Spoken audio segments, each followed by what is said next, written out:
বান্দরবান থানচির আধুনিক স্বাস্থ্য কমপ্লেক্স এটি। অবকাঠামো, বিদ্যুৎ, পানি, কর্মকর্তাদের আবাসিক সহ সব সুযোগ সুবিধা রয়েছে এখানে। তবে প্রয়োজনীয় চিকিৎসক, নার্স ও সরঞ্জাম না থাকায় ব্যাহত হচ্ছে চিকিৎসা সেবা। এছাড়া 4টি কেবিন ও ওয়ার্ডের 15টি শয্যাও পড়ে আছে ধুলাবালি জমে। ছাদে স্থাপিত সৌরবিদ্যুতের প্যানেলটিও বিকল হয়ে গেছে।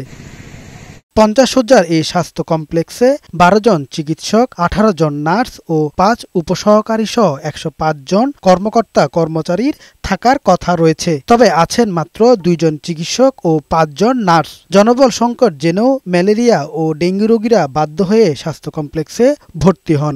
হাসপাতালে ডাক্তার না থাকলেও তারপরে এখানে ভর্তি হতে হয়। এক সপ্তাহ হয়েছে বাড়ি থেকে জ্বর হয়েছে, আবার এখানে হাসপাতাল থেকে ভর্তি করেছে 2 দিন হয়েছে।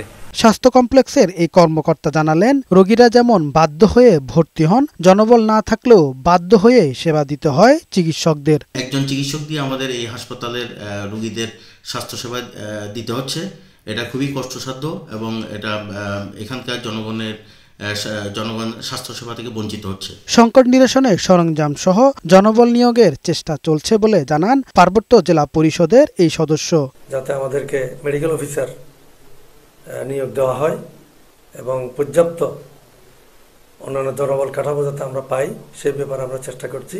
4 ইউনিয়ন নিয়ে গঠিত থানচি উপজেলার জনসংখ্যা প্রায় 28,000। 1998 সালে উপজেলায় 31 শয্যার স্বাস্থ্য কমপ্লেক্সটি চালু হয়, যা 2021 সালে 50 শয্যায় উন্নীত হয়।